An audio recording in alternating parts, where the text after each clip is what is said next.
We've been getting a version of the same message over and over again in our comments. Different people, different situations, different ages and circumstances, but the same core feeling underneath all of it. Something like, I'm not in a crisis. Nothing is catastrophically wrong, but I feel like I haven't moved in a long time. Like, I'm standing in the same place, no matter what I do.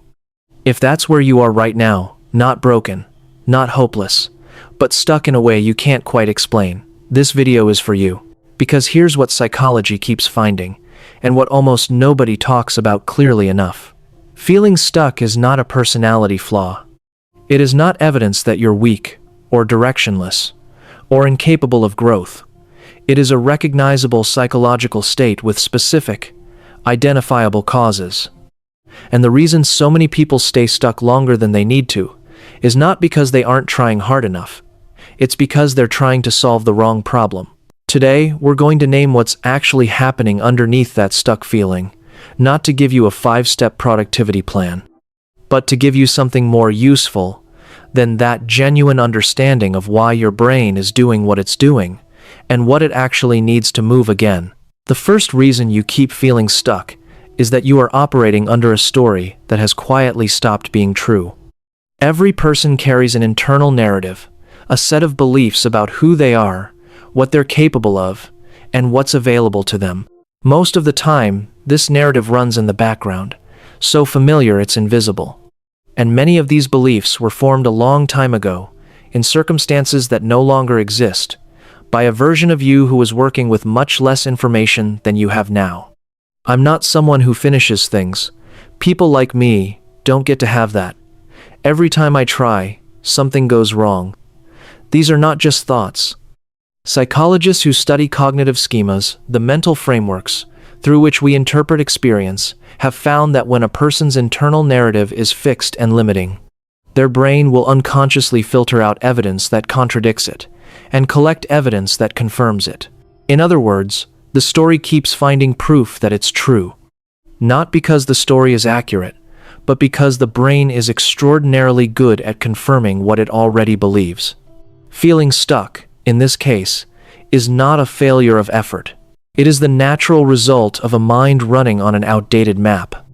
The second reason is that you are exhausted in a way that doesn't show up on the outside, not the kind of tiredness that a good night's sleep fixes. The deeper kind, the accumulated weight of sustained stress, of managing more than you ever say out loud, of being the person who holds things together without anyone holding you. Psychologists and researchers who study chronic stress have documented something they call allostatic load, the cumulative wear on the nervous system that builds when the body and mind are under sustained pressure without sufficient recovery. When allostatic load is high, the brain does not feel safe enough to move toward change. Change requires energy. Risk requires energy. Even hope requires a kind of energy that chronic exhaustion depletes. So, the brain defaults to the familiar. Not because familiar is good, but because familiar is survivable. If you have been wondering why you know what you need to do and still can't seem to do it, this may be the most important sentence in this video. You are not stuck because you lack discipline. You are stuck because your nervous system is protecting a body that has been running on empty for longer than you've admitted. The third reason is something researchers call the identity foreclosure trap. This is the phenomenon that occurs when a person becomes so fused with a particular version of themselves, a role, a relationship, a career, a self-image that any movement away from it feels not just difficult, but threatening to the self. You don't just change jobs. You lose the identity that came with that job. You don't just leave a relationship. You lose the version of yourself that existed inside it. You don't just try something new. You risk the self-concept built around not being the kind of person who tries new things and fails. Identity foreclosure is one of the most under-recognized reasons people stay in lives that no longer fit them. It looks like complacency from the outside.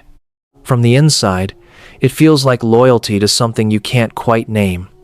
The stuck feeling here is the friction between who you've been and who you're becoming. And that friction is not a sign that you're doing something wrong. It is the sensation of growth that hasn't found its footing yet. The fourth reason is that you have been waiting for motivation to arrive before you begin moving. This is one of the most common and most costly myths in popular psychology. The idea that motivation is a precondition for action, that you need to feel ready, inspired, or certain before you can take a step forward. But that is not how the brain actually works. Research on behavioral activation, the principle developed in clinical psychology to address depression and low motivation, consistently demonstrates that action generates motivation, not the other way around. The brain releases dopamine in response to progress, to completion, to movement, and it cannot release that dopamine in response to intention alone. Waiting to feel motivated before acting is, neurologically speaking, waiting for a chemical response that can only be triggered by the thing you're waiting to feel motivated to do. If you have been standing at the edge of something for months or years thinking, "I'll start when I feel ready," you now have the scientific explanation for why the feeling of readiness has not come. It won't come first. It comes after. If this is naming something you've been carrying, something that finally has a shape to it, subscribe to this channel. This is the psychology that changes how you understand yourself, and there is so much more of it here. The fifth reason you keep feeling stuck is grief that was never properly named. This one surprises people. Grief is not only what happens after someone dies. Psychologists who study ambiguous loss, a concept developed by researcher Pauline Boss, have documented that people experience genuine grief in response to any significant loss, including losses that the world doesn't formally recognize. The loss of a version of your future you had to let go of. The loss of a relationship that ended without resolution. The loss of a career path that closed. The loss of a belief about yourself or the world that turned out not to be true. Unprocessed grief does not disappear. It sits. It occupies the space where forward motion would otherwise be. And because the world rarely gives permission to grieve anything other than death, most people carry these losses without ever naming them as loss. They just know they feel heavy. They know they feel behind. They know something is weighing on them that they can't quite identify. If you feel stuck, and you also feel like something was taken from you, something you haven't fully faced yet, that is not a coincidence. That is the stuck feeling telling you what it's actually made of. The sixth reason is the most practical, and in some ways the most fixable. You don't have a clear enough picture of what moving forward actually looks like. Not a vague direction. I want to feel better. I want to do more with my life. I want things to change. Something specific enough for your brain to orient toward. Research in goal psychology has repeatedly demonstrated that the human brain responds to specificity. Vague intentions generate vague momentum, which generates none.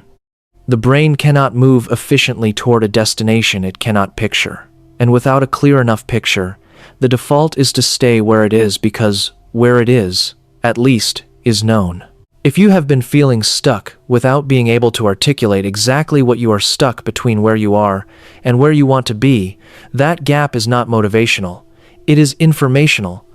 Your brain doesn't have enough data to plot the route.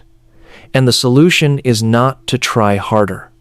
It is to get specific enough that trying becomes possible. Here is what all of this means. Feeling stuck is not one thing. It is not laziness, dressed up in psychology, language, and it is not a sign that you are someone who doesn't grow.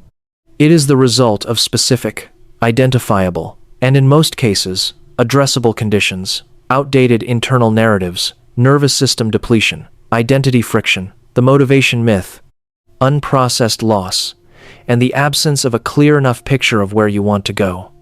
Most people who feel stuck are not failing to move. They are expending enormous energy trying to move in the wrong direction, or trying to move before they understand what's actually holding them in place.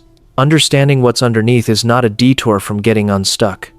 It is the only reliable path through it. So here is the question worth sitting with honestly. Which of these 6 reasons felt most like yours? Not the most dramatic one, the most true one, because that is where your next move actually begins. Not in effort, in honesty. Hit the like and subscribe button, and I'll see you in the next one.